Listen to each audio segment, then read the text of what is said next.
pemirsa Tabura Injil yang diberkati Tuhan, marilah kita berdoa untuk kita membaca firman Tuhan. Kita berdoa. Ya Tuhan Bapa kami di surga, kami mengucap syukur kepadamu atas pemeliharaan dan kesetiaan Tuhan dalam kehidupan kami, sehingga kami masih hidup dan bernafas sampai saat ini. Di saat ini kami akan mendengarkan firman Tuhan. Tuhan memberkatilah firman yang telah kami akan sajikan kepada pemirsa lewat Tabura Injil di hari ini. Kiranya firman ini mengubahkan seluruh kehidupan kami, supaya kami setia selalu dekat kepada Tuhan dan mengikuti jalan-jalan-Mu, dan juga menuruti perintah-perintah-Mu, sehingga sikap hidup kami yang selalu kami membuat kekacauan, membuat iri hati, dengki, kebencian dalam hidup kami kepada sesama kami. Buanglah itu semua dari kami ya Tuhan. Engkau bukalah hati kami, bukalah telinga kami, supaya kami mendengar dan menerima firman ini dalam kehidupan yang selalu hidup dengan kekacauan itu menjadi baik dalam hidup kami. Dengan suara Tuhan yang memanggil kami berbalik kembali pada Engkau ya Tuhan. Inilah kami ya Tuhan, dan kami siap untuk membaca firman-Mu. Amin. Pemirsa, pembacaan kita di hari ini terdapat dalam 1 Korintus pasal 3 ayat 16 dan ayat yang ke-17 dengan judul Dasar dan Bangunan. Ayat 16, tidak tahukah kamu bahwa kamu adalah bait Allah dan bahwa Roh Allah diam di dalam kamu? Jika ada orang yang membinasakan bait Allah, maka Allah akan membinasakan dia. Sebab bait Allah adalah kudus, dan bait Allah itu ialah kamu. Pemirsa Tabura Injil yang diberkati Tuhan, tema kita hari ini yaitu kamu adalah bait Allah. Bait Allah atau bait suci, tempat untuk ibadah jemaat. Ibadah adalah suatu perjumpaan antara jemaat dengan Tuhan. Di dalam ibadah Tuhan, Allah hendak berjumpa dengan jemaatnya.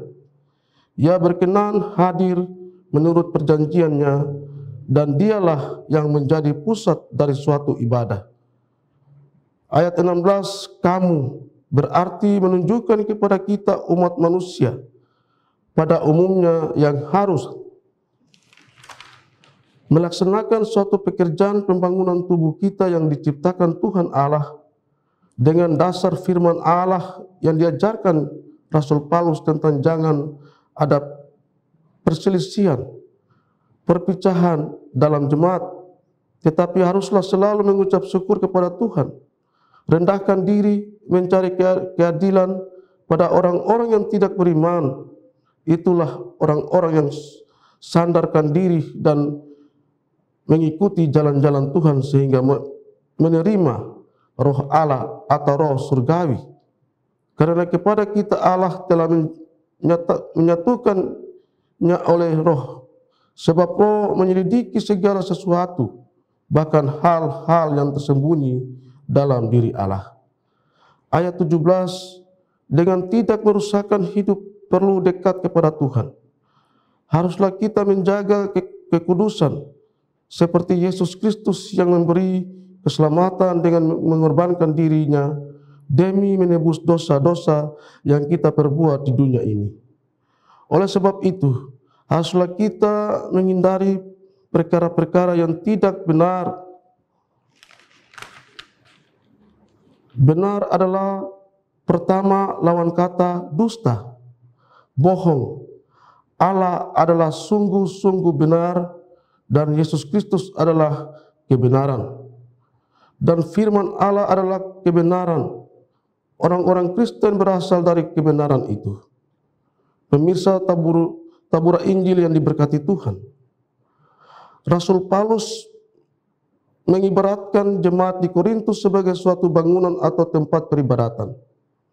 Dan kita pun sama yang Rasul Paulus mengibaratkan seperti jemaat di Korintus.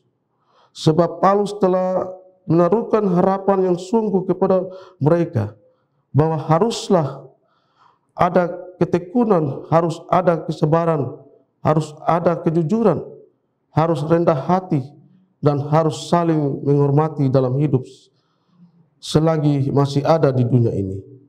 Semua yang Paulus pesan patutlah kita melakukan di saat ini, sehingga patut kita diakui Allah sebagai orang-orang Kristen yang penuh kesetiaan dan tidak membuat hal-hal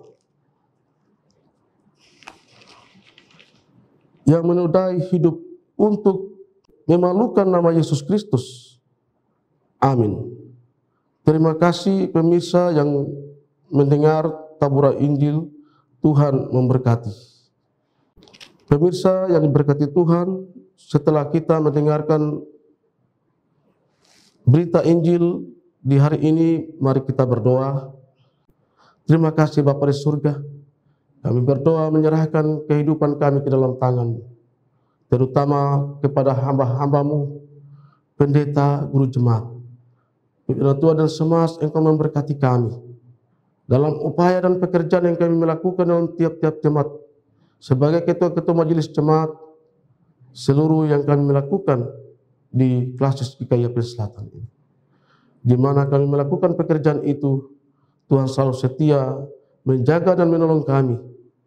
Walaupun kami bekerja, ada hal-hal yang kami selalu lupa, tetapi Engkau mengingatkan kami untuk melakukan pekerjaan itu dengan baik, demi menopang pekerjaan Tuhan di atas tanah ini, GKI di tanah Papua, dan Klasis GKI Yapil Selatan.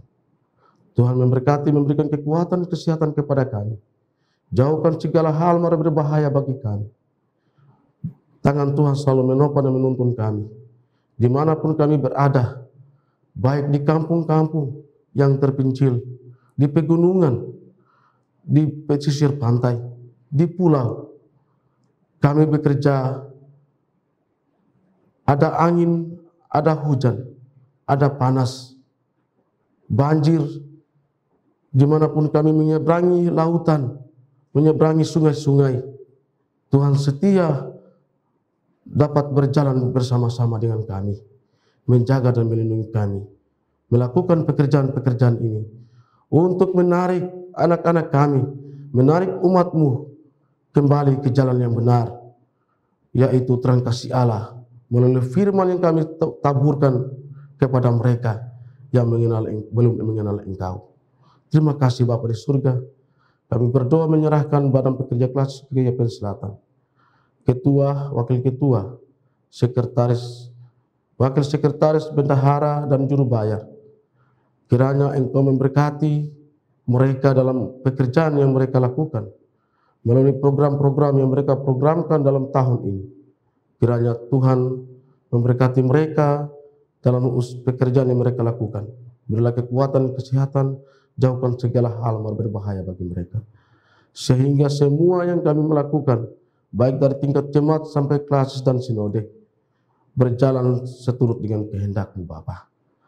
Terima kasih Bapa di surga. Kiranya Engkau memberkatilah seluruh kehidupan kami di hari ini, terus kekal sampai selama-lamanya. Amin. Demikian taburan Injil Klasis GKI Yapil Selatan. Tuhan memberkati pemirsa yang mendengarkan taburan Injil ini.